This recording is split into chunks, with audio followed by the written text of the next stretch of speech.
Salam sejahtera buat sahabat-sahabat program Teduh.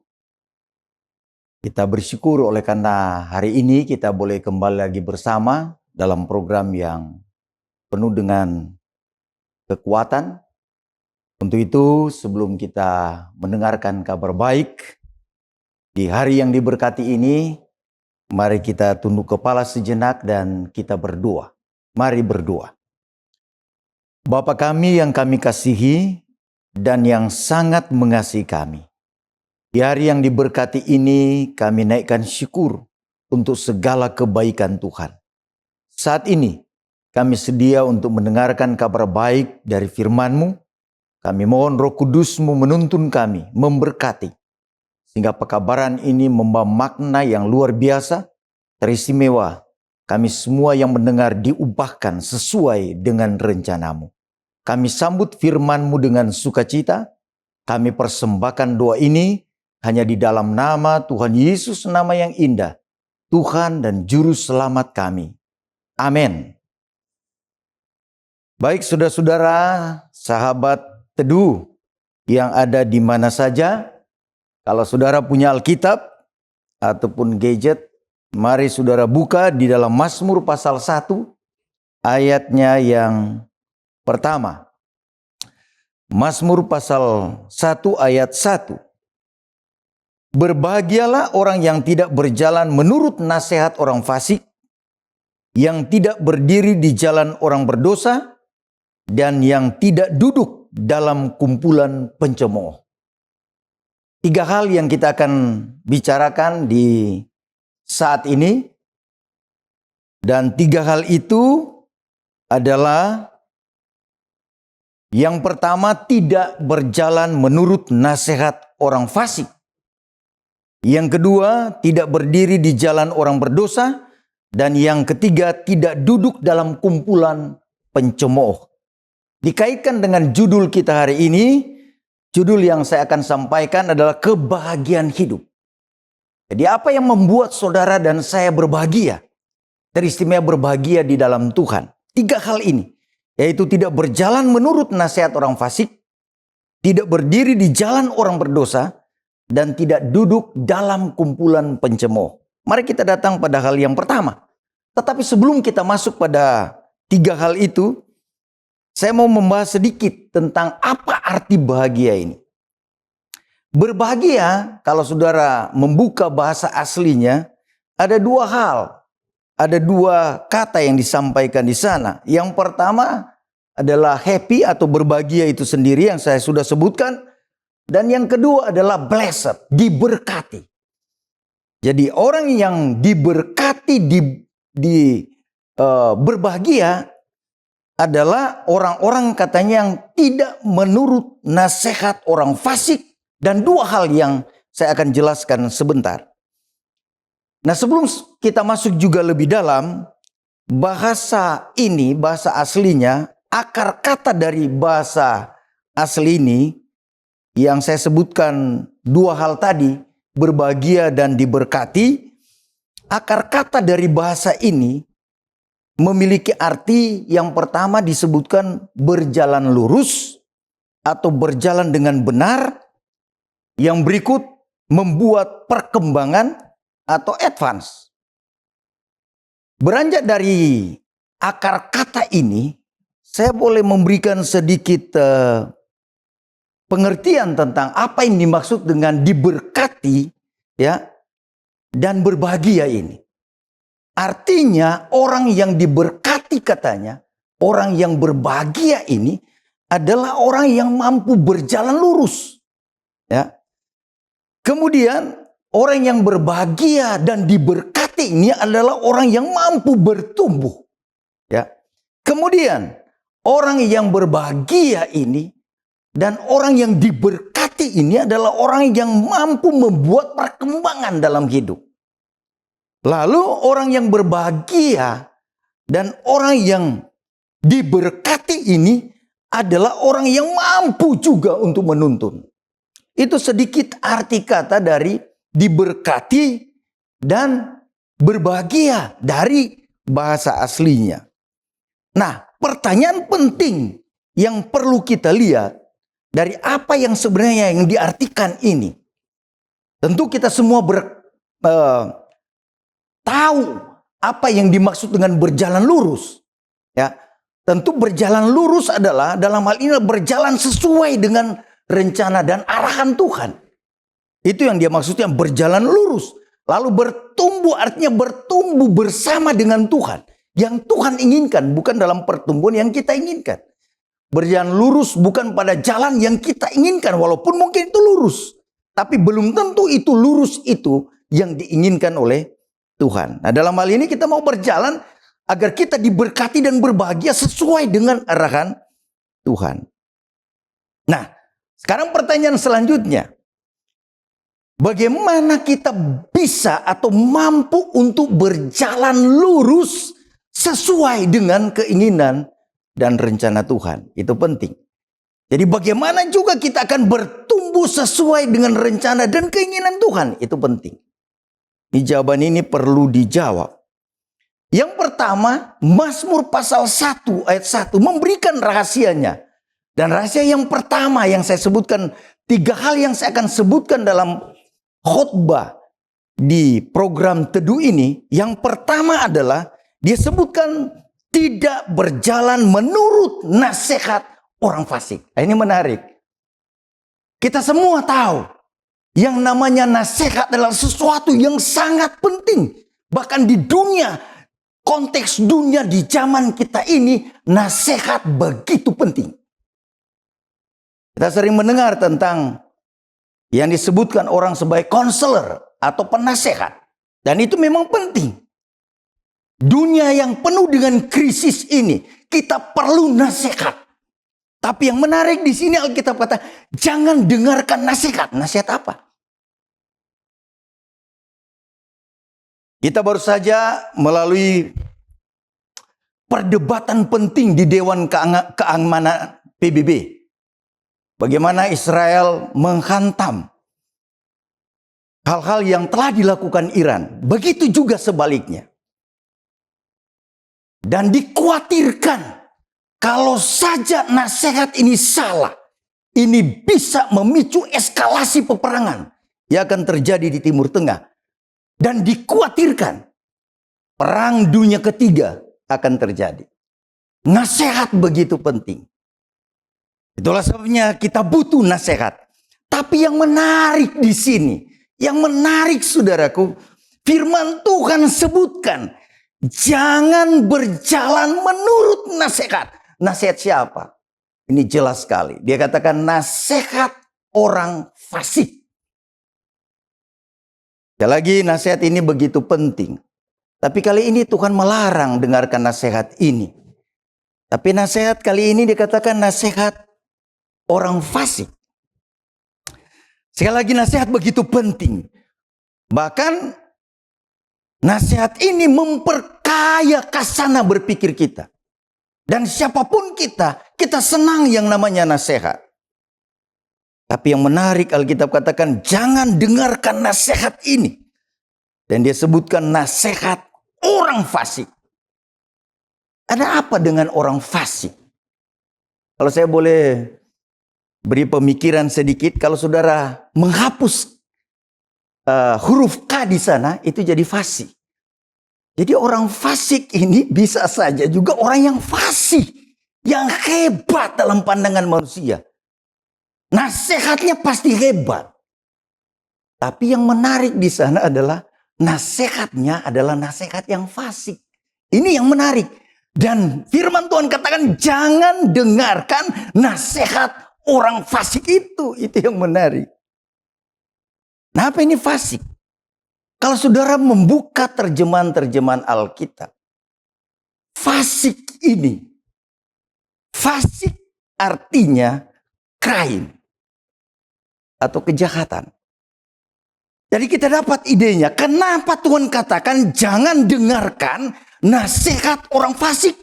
Karena fasik itu sebenarnya sesungguhnya adalah hal yang jahat atau sebuah kejahatan. Yang menarik di sini juga kalau saudara mempelajari lebih dalam dari apa yang diartikan oleh bahasa asli ini. Sebenarnya kata bahasa orang fasik ini Ini berbicara tentang sesuatu yang dia lakukan dengan tata bahasa yang lampau. Saya boleh menarik kesimpulan bahwa orang fasik ini adalah bukan sekedar orang biasa, tapi orang yang punya pengalaman dalam kejahatan. Itu artinya dia ahli dalam kejahatan. Itulah sebabnya Tuhan katakan, jangan dengarkan nasihat orang fasik oleh karena dia ahli dalam kejahatan. Kita bangga kalau mendengarkan seorang ahli, tapi kali ini Alkitab menyebutkan dia ahli dalam kejahatan. Artinya dia sangat berpengalaman. Kalau saudara dan saya misalnya tertarik pada nasihat-nasihat yang sepertinya luar biasa ini, kita dalam bahaya. Bahkan Alkitab dalam pengertian yang lebih dalam, dalam komentar Alkitab, dia katakan orang fasik ini adalah orang-orang yang committed to the evil. Yang benar-benar komit sekali dengan kejahatan. Artinya kejahatan ini sebuah kesukaan hidup dari orang itu. Itulah sebabnya Alkitab sangat melarang mendengarkan nasihat-nasihat orang fasik ini. Walaupun itu luar biasa. Saya pikir kita masih sangat hangat dalam pikiran kita. Walaupun itu sudah jauh terjadi. Ketika terjadi bom Bali. Itu nasihat. Bahkan orang katakan itu cuci otak. Nasihat yang masuk. Tapi nasihat itu adalah membunuh, menghancurkan orang. Saudaraku, saya mau katakan, itu juga nasihat. Nah, penting bagi kita untuk melihat mana kebenaran itu. Jangan sampai kita kelihatan orang baik, tapi sesungguhnya kita fasik dalam tindakan, dalam perbuatan, oleh karena kita sering mendengar nasihat-nasihat orang fasik. Orang yang komit terhadap kejahatan, orang yang punya pengalaman dengan kejahatan, orang yang menjadikan kesukaannya adalah berbuat kejahatan. Saudaraku yang saya kasihi di dalam Tuhan, ini adalah hal yang perlu kita lihat. Sebagai orang-orang yang mau berjalan dengan Tuhan, yang mau berkomitmen dengan Tuhan, yang mau bertumbuh dengan Tuhan, ini perlu kita dengar. Karena banyak sekali nasihat yang akan menjerumuskan orang Kristen. Bahkan firman Tuhan katakan orang-orang pilihan juga sekiranya mungkin jatuh oleh karena nasihat-nasihat yang kelihatan luar biasa. Yang kedua, firman Tuhan sebutkan bagaimana saudara diberkati dan bagaimana saudara berbahagia di dunia yang penuh dengan krisis ini. Yang kedua dia katakan tidak berdiri di jalan orang berdosa. Yang pertama dia katakan tidak berjalan menurut nasihat orang fasik. Ketika Anda berjalan, Anda ketemu dengan orang fasik, lalu Anda tergoda untuk berdiri bersama dengan mereka. Hari ini dia larang. Firman Tuhan melarang untuk tidak berdiri di jalan orang berdosa. Kalau Anda sedang berjalan, lalu Anda mendengar kabar-kabar yang sepertinya luar biasa, jangan berani berdiri di tempat itu. Dalam arti begini. Apa arti bahasa aslinya ini sebenarnya? Tidak berdiri artinya tidak berhenti ketika Anda sedang berjalan menuju tujuan Anda. Tujuan yang Tuhan inginkan. Jangan pernah berdiri. Dengan kata lain, jangan pernah berhenti kalau ada sesuatu nasihat dari kelihatan benar, tapi sesungguhnya ujungnya menuju kebinasaan. Firman Tuhan katakan jangan berdiri di jalan orang berdosa.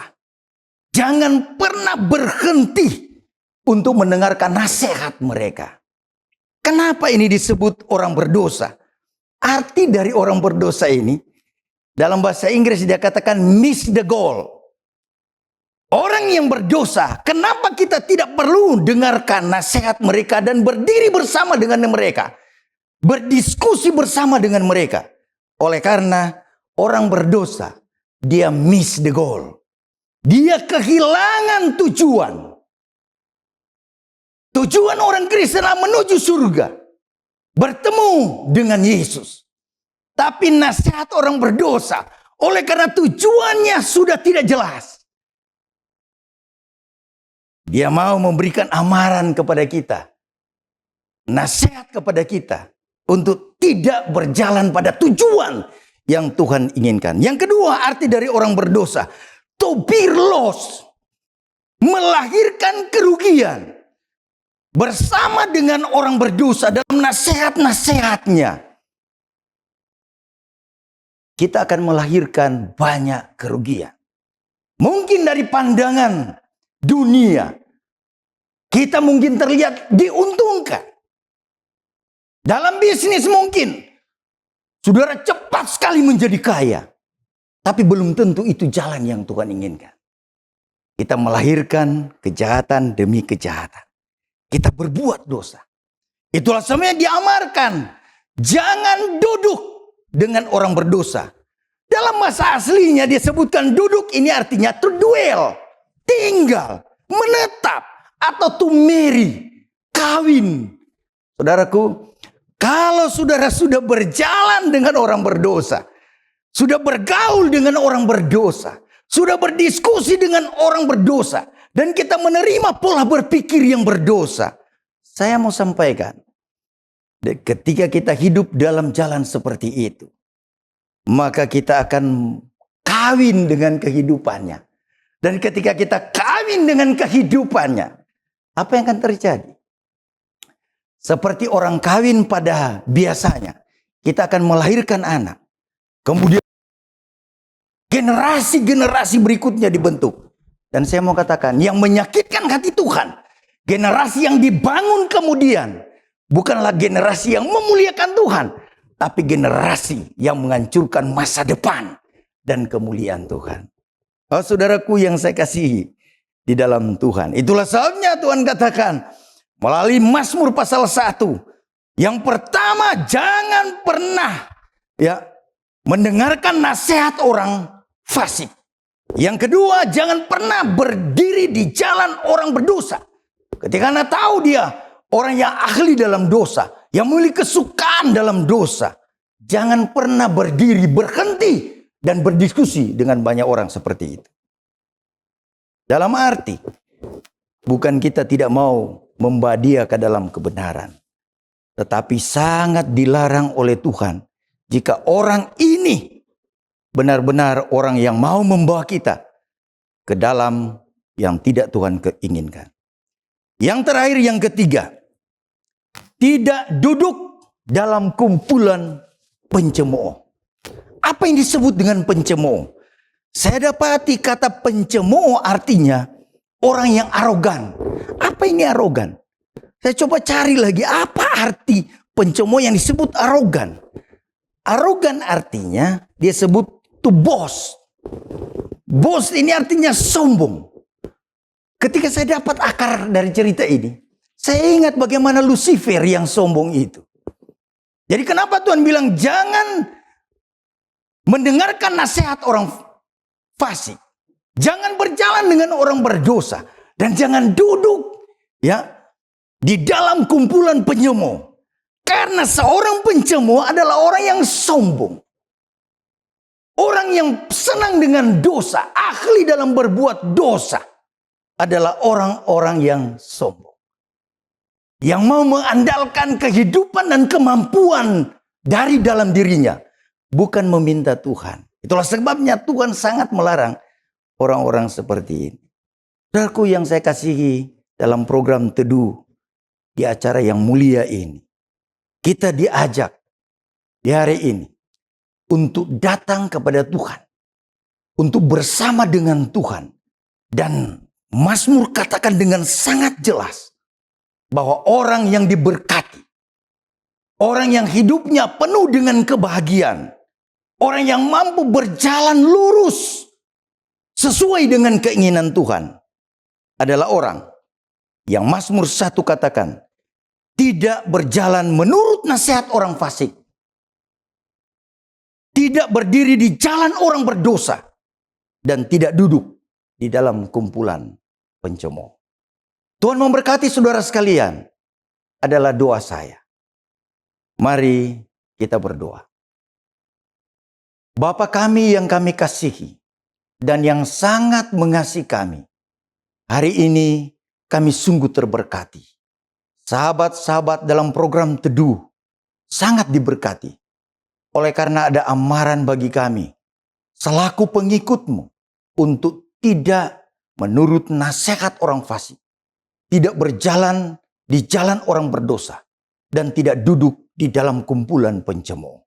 Sehingga kami tidak kehilangan tujuan, kami terus fokus pada tujuan yang Tuhan inginkan.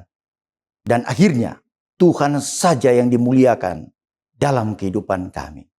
Terima kasih, berkati semua sahabat-sahabat Teduh yang telah mendengarkan kabar baik hari ini. Kami persembahkan doa ini hanya di dalam nama Tuhan Yesus, nama yang indah, Tuhan dan Juru Selamat kami. Amin.